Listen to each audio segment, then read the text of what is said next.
You've walked the path of valor. By now, I suppose that's not really a surprise. It's time to tell you how the freelancers began. Medeiros was raised by the Legion of Dawn. He witnessed Tarsis testing the first javelin.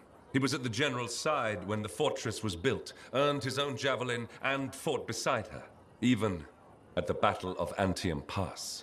Of the company that stood with Tarsis and held back the Urgoth, only Medeiros survived.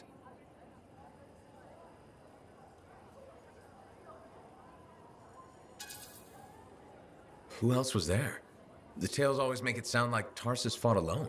You already know the others. Evenia, Atinia, Ganes, and Keref.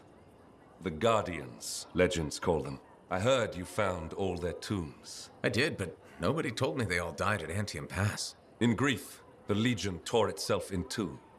Half went with Magnastral, half with Arden Vasa, and one legionnaire who went with no one. Medeiros stayed at the Fortress of Dawn, even though the gates were sealed and the Lancers gone for good.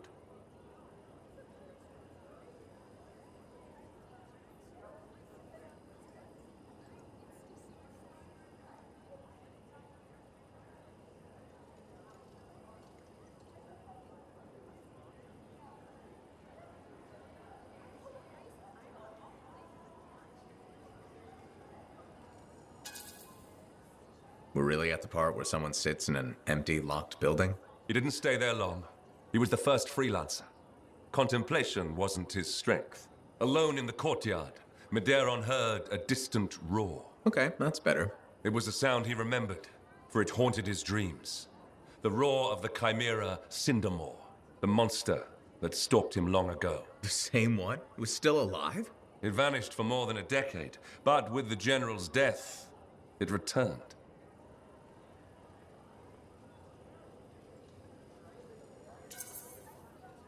This time he faces it down and wins. Not exactly. Alone, he stood no chance. But the city of Anshar lay helpless in its path. He had no choice. He found the Chimera's trail and followed it, not to the monster, but to its lair. For he knew that if he silenced the relic that created it, Cindermore would lose its power.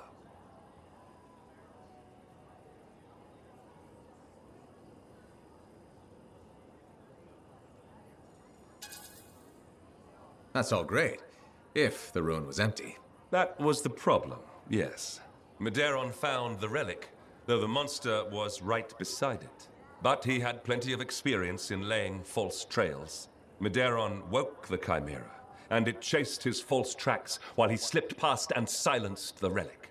Cindermore fell, and the Lancer finally defeated the beast that stalked him long ago. In that moment, Medeiros knew his calling. To walk the path of valor, even if he walked it alone.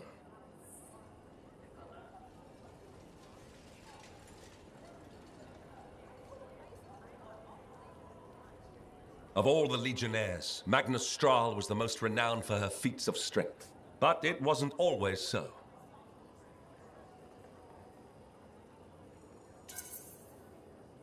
I've only ever heard about Straw leaving the Legion. Nothing about what she did before. Bastion likes to forget that she was ever a legionnaire. The Dominion, that she was flawed and human. But she was many things. Loyal and a deserter, ordinary and legendary. She came to the Legion of Dawn as a young girl. Her village was raided and everyone taken.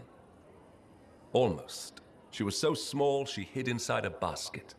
The Urgoth surely caught her scent, but they thought her too weak to bother taking.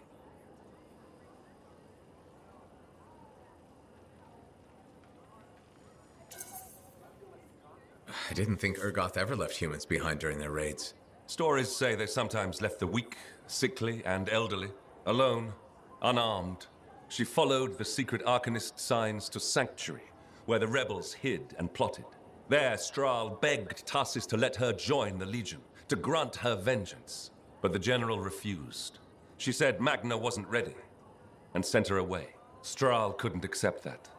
So she went out alone to fight the Urgoth. Without a javelin? That's insane.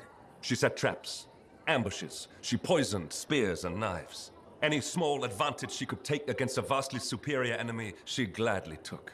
She nearly died, dozens of times, but vengeance drove her onward. And the Urgoth fell. She carried trophies to the sanctuary, day after day, week after week.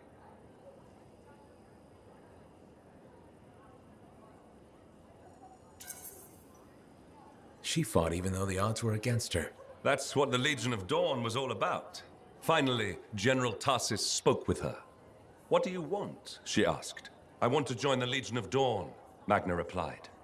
Tarsis looked at her and asked, "Why? You already have your revenge." The general looked to the many, many Urgoth trophies Strahl fought for. At first, Strahl had no answer. Then, after a long moment, she said, "It's where I belong." To which Tarsis answered, "Then you're finally ready to join us." So what happened? How did Strahl end up leaving the Legion and founding the Dominion? That's a story for another time.